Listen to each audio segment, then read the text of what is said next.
Kiss was the biggest band in the world in the 70s, but things started to go astray after Peter Criss was gone from the band. Ace, feeling unsatisfied and insulted by the bullying and antics of Paul Stanley and Gene Simmons, Ace would depart. In the early 80s, Kiss had made one of their greatest albums ever, The Elder. But I'll talk about how underrated that album is in another video. And after The Elder came the amazing Creatures of the Night album. This was a major turning point in history, introducing a new band member, Vinnie Vincent as the Wizard or Egyptian Warrior, and finally getting to see Eric Carr's fox makeup on an album cover. The band returned to badass hard rock, and now even better, with performing metal music. Even the albums afterwards sound like heavy metal to me, or at least pop metal. So they adjusted their sound, because they noticed how people were now listening to bands like Metallica, Iron Maiden, and Judas Priest, who had become the new bad boys in town. So everything about Creatures of the Night was the right decisions. I view its release as an amazing time to be a Kiss fan. It was Kiss finally returning to a hard rock sound, with the coolest album cover, with the new Vinnie Vincent Wizard. Things were going well, at least well enough. They didn't have to get cold feet and scared and make a radical decision to take off their makeup. In their eyes, they did it to stay relevant. The problem is that most Kiss fans were not exactly the typical rock and roll fan. Sometimes they were, but I feel that the outsiders, the rebels, the people who felt like they didn't really belong, identified with Kiss. Kiss was a reflection of rejecting social norms in society, and that's what made them cool. But when Kiss took off their makeup, that was a betrayal to the fans. All the fans that supported them. All the Kiss army that declared them as cool, when other people thought they were weird.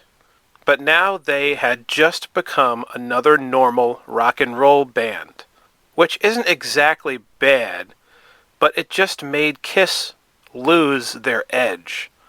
They removed what made them stand out. And it was amazing how confident they were in making that decision. How could they not see how this would have ramifications down the road for them? For how the fans viewed them? It was kinda weird. It was like they were starting anew, leaving all the old Kiss fans behind, but still playing the same style of music. Very ironic and contradictory. I do love the 80s Kiss albums, and at least they wore different costumes during each album, to keep themselves stylish, but it was still a shadow of their former selves. As neat and charming as some of their 80s costumes were, they're nowhere near as cool and as different looking as their 70s costumes. It's like they got tired of trying, tired of standing out, as a band, as an entity. They weren't going all out anymore on creativity. They didn't want to keep continuing to be Kiss anymore, honestly. They now reject their old image and ideas, and now want to be viewed as the other now new hip bands of the 80s. But Kiss became hip in their own way in the 70s. They were so awesome that they didn't need to follow trends in order to gain fans. They proved that, and they continue to prove that with Creatures of the Night. And yes, very true, that there were concerts where less people were there in the crowds. But that's to be expected when you finally return to your badass hard rock image. They just needed to be patient, and they weren't. Right away after Creatures ended, the next year, they already took their fucking makeup off. Just lame. Imagine if they had this lack of patience in the early 70s. Then they would not have taken off, they would have taken their makeup off by the second or third album. And then Kiss Alive wouldn't have happened. and then we would have never been witnessed to all the brilliant kissery that happened. They believed in themselves. They were determined, and the fans eventually came. After they were annoyed and disappointed that many people didn't like the Elder, and them being annoyed and frustrated that more fans weren't coming to the Creatures of the Night's concerts, they honestly just gave up, which is pathetic and is never what Kiss was all about. Yes, there were concerts where a lot of Kiss fans showed up, and there were lots of concerts where there were less fans showing up, but that wasn't a sign that Kiss wasn't cool anymore. It was just that there were other metal bands that were emerging that were getting some of the attention, some new attention. It's not like Kiss fans stopped noticing or caring about Kiss. Gene and Paul now became insecure all of a sudden. I think their egos were too gigantic to handle the idea that they had to share the hard rock spotlight with these newcomers. They always stood out in the 70s for being so different. But now lots of bands were emerging in the 80s that were very different. And I guess that pissed them off. But I think the biggest thing that bothered them the most was that they hated how they were not respected or enjoyed by music critics. For some reason, that seemed to matter to them more than what the fans thought of them. Taking their makeup off and acting like every other MTV pop band in the 80s was their way of telling the critics, "Hey, look at us, we're normal now. Don't you like us now? Are we a good band now?" I guess they felt they worked so hard, and yet despite how hard they worked in the 70s, that they were never given the proper respect and honor that they deserved, that other artists in the 70s got. But what about the fans? The fans always loved them, even when they struggled in the early 1970s. There were Kiss fans that supported them, and harassed radio stations for them to play Kiss music. You'd think that that would be enough to satisfy their egos, but apparently not. They didn't even care if lots of fans loved Creatures of the Night, 'cause the critics still didn't care for them. But I thought that Kiss had earned their place in rock history, as that band that stood their ground and proved that if you believe strongly enough in your idea, that eventually people will love you for what you do. It happened. It was real. It wasn't a fluke. And it wasn't just the makeup. It was the vicious, strong attitude that Kiss presented themselves as. But the makeup was an amazing way that told fans something symbolic. Them wearing makeup was their way of saying that they have insecurities, just like all the introverts and the outcasts out there.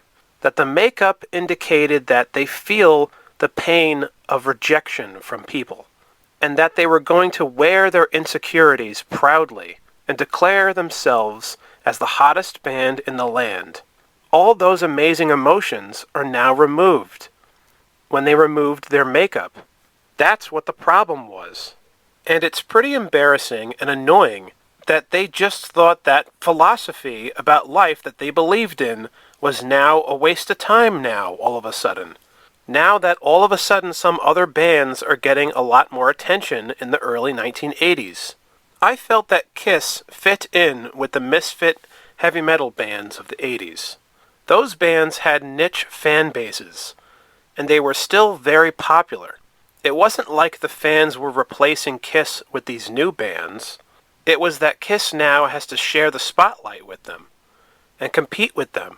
But they cared more about the critics who were praising the mainstream 80s pop bands on MTV, like Duran Duran, Bon Jovi, and Def Leppard. They wanted the critics to also give them the same dignity that they were giving those bands. But I thought the Kiss fans already gave them that dignity. I don't understand. I thought Kiss were the people's band, but they just stopped caring about what the real Kiss fans thought, and arrogantly thought that the only way they can survive the 80s is by becoming as mainstream as humanly possible, which is absolute total horseshit. So Gene and Paul ramble on how there was barely anyone showing up to their concerts during the Creatures of the Night era. Yet, this is the same tour where they held their largest concert to date, just a gigantic sea of Super Kiss fans. Fans who loved the Creatures of the Night era. That is a sign to me that they could have easily kept continuing in the 1980s in makeup and keeping Vinnie and making new albums throughout the remainder of the decade with Vinnie, because they did Vinnie Vincent dirty. They didn't even give him a fair contract to sign. They basically just used him. Despite how much work he was doing for them, Vinnie was an extremely talented musician, one who had been performing since the 70s as well. Paul and Gene were jealous of Vinnie's talent and didn't want the fans to like him more than them, because they hated that when many fans liked Ace Frehley's solo album over theirs.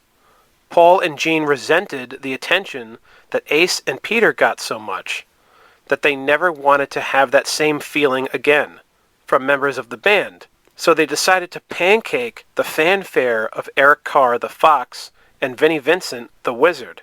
On this channel, I've made many fan creations of 80s albums that we could have gotten from Kiss if Paul and Gene embraced Eric and Vinnie and let them have their time to shine, allowed them to become full band members, give them the respect they deserve for being amazing musicians, who were both in the same league as Paul and Gene, allow them to have their own songwriting credits, and allow them to sing songs in the band.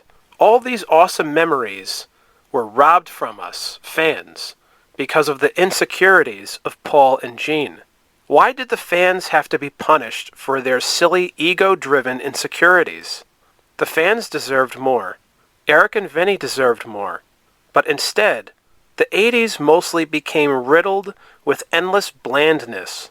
It was entertaining, but it lacked the magic that made Kiss one of the greatest bands of all time.